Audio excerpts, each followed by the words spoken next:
Good morning बच्चों, स्वागत है आपका माई मैथ्स कैंपस में, जहां हम पढ़ रहे हैं क्लास 12th का पहला चैप्टर रिलेशन एंड फंक्शन।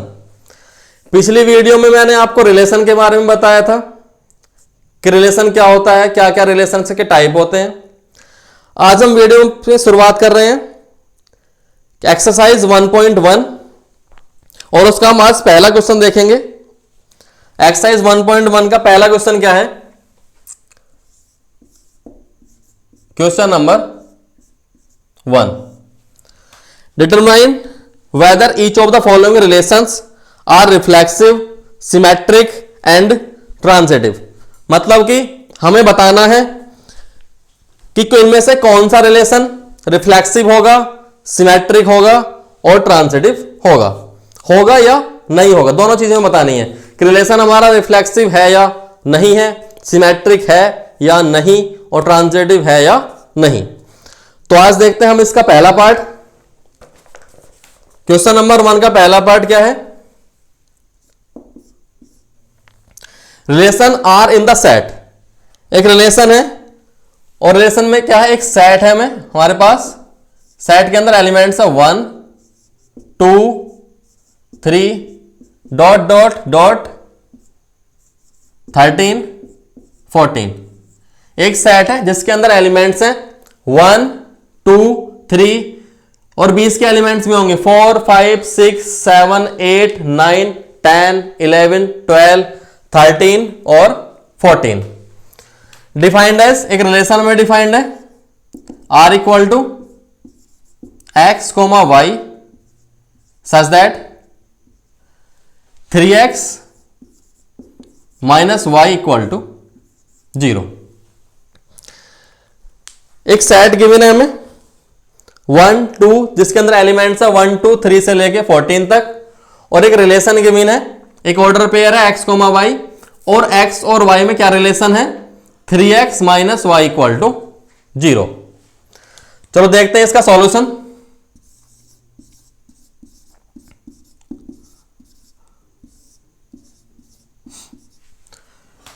पहले हम इसका सेट बना लेते हैं। सेट के अंदर क्या क्या ऑर्डर पेयर होंगे? आर इक्वल टू, हमारे पास क्या गिवन है, रिलेशन क्या है 3x minus y equal to 0। थोड़ा चेंज कर लो इसे, इस y को हम इस 0 की तरफ लेके जा रहे हैं, माइनस का है तो इधर क्या हो जाएगा प्लस का। हमारे पास ऑर्डर पेयर क्या गिवन है x कोमा y की वैल्यू इसके अंदर पुट करो, कितनी हो गई? ऑर्डर पेयर क्या बन गया हमारा x कोमा 3x। ठीक है, जो y की वैल्यू हमारी आई थी कितनी हो गई, y की जगह यहां पे हमने पुट कर दिया 3x। अब देखो रिलेशन कितना आसानी से बनेगा। x की वैल्यू कहां से लेनी है, इस सेट से। पहले x की वैल्यू 1 लो, x की वैल्यू 1 तो 3 1 जा 3, y की वैल्यू कितनी हो गई 3। ठीक है,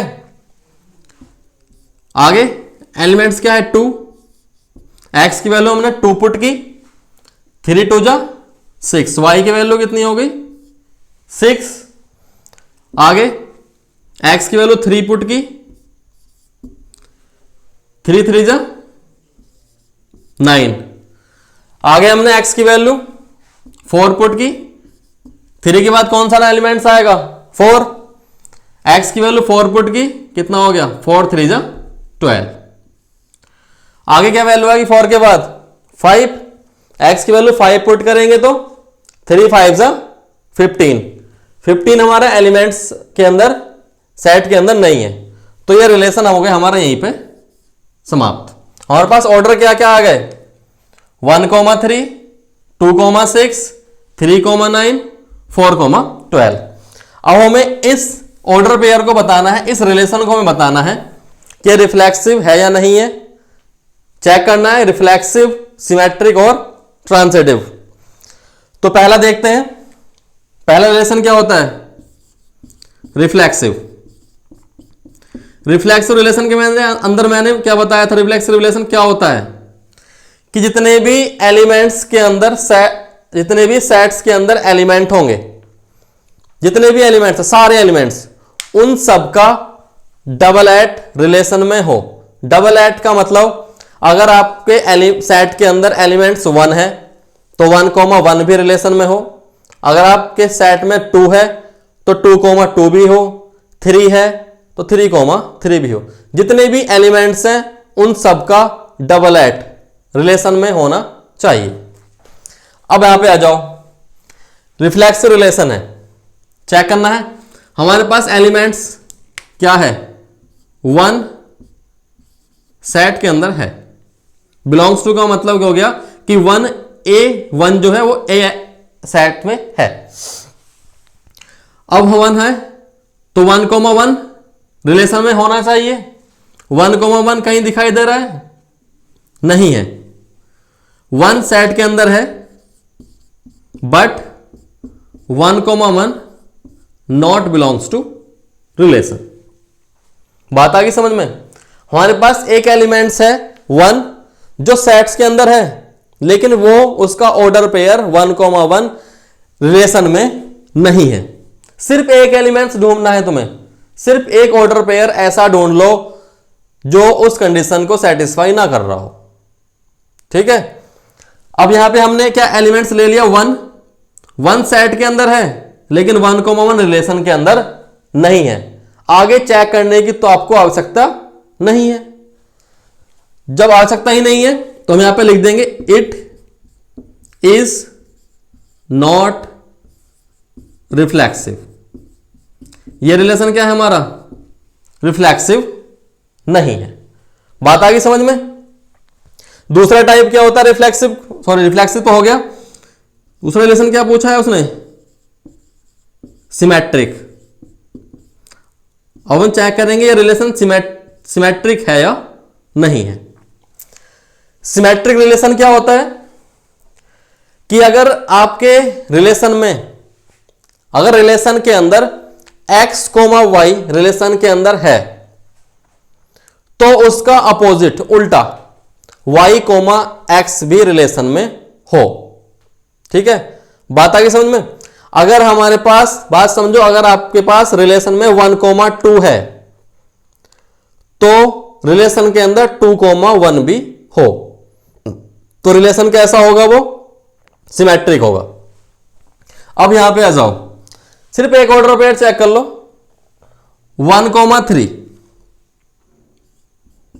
1,3 बिलोंग्स टू रिलेशन। वही 1,3 हमारे पास रिलेशन में है। अब तो इसका अपोजिट क्या हो गया, 1,3 का उल्टा क्या हो गया, 3,1। 3,1 कहीं दिखाई दे रहा है, नहीं है। आगे चेक ही मत करो, 1,3 है, 3,1 नहीं है। अब बताओ ये सिमेट्रिक हो गया। x, y है लेकिन y, x रिलेशन में नहीं है तो ये क्या हो गया, इट इज नॉट सिमेट्रिक। ये रिलेशन हमारा सिमेट्रिक भी नहीं है। अब तीसरा टाइप चेक करते हैं हम, ट्रांजिटिव।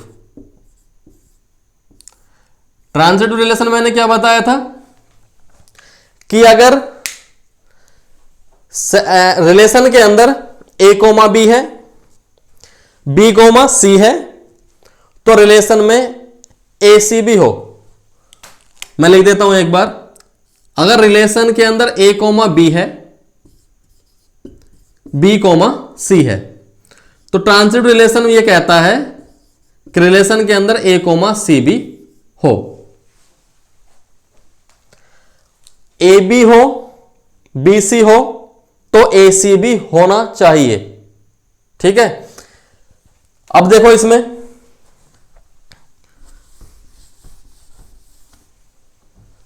1,3 मतलब ये ए हो गया, ये बी हो गया। अब कोई दूसरा ऑर्डर पेयर ऐसा ढूंढो, ये 3 पे खत्म है, 3 पे एंड हो रहा है तो वो 3 से स्टार्ट हो रहा हो। 1,3, 3 से start, 3,9। 1,3 belongs to relation and 3,9 belongs to relation. 1 3 relation में है, 3,9 रिलेशन में है। ए बी बी सी क्या होना चाहिए? 1,9 ए सी होना चाहिए ना। ए सी क्या? 1,9। 1,9 हमें नहीं दिखाई दे रहा, but 1,9 not belongs to relation. बात समझो, 1 3 रिलेशन में है, ये ए कोमा बी हो गया। 3 9 ये बी कोमा सी हो गया। ये 3 पे एंड हुआ था, दूसरा ऑर्डर पेयर 3 से स्टार्ट है। ए बी बी सी क्या होना चाहिए? ए सी 1 9, और 1 9 हमारा रिलेशन में नहीं है। ए बी है, बी सी है, लेकिन ए सी नहीं है। तो बताओ ये ट्रांसिटिव रिलेशन है या नहीं है? It is not transitive. बात क्लियर है? आई थिंक आपको समझ में आ गया होगा, नोट कर लो। तो आज के लिए इतना ही, मिलते हैं अगले वीडियो में। तब तक के लिए जय हिंद।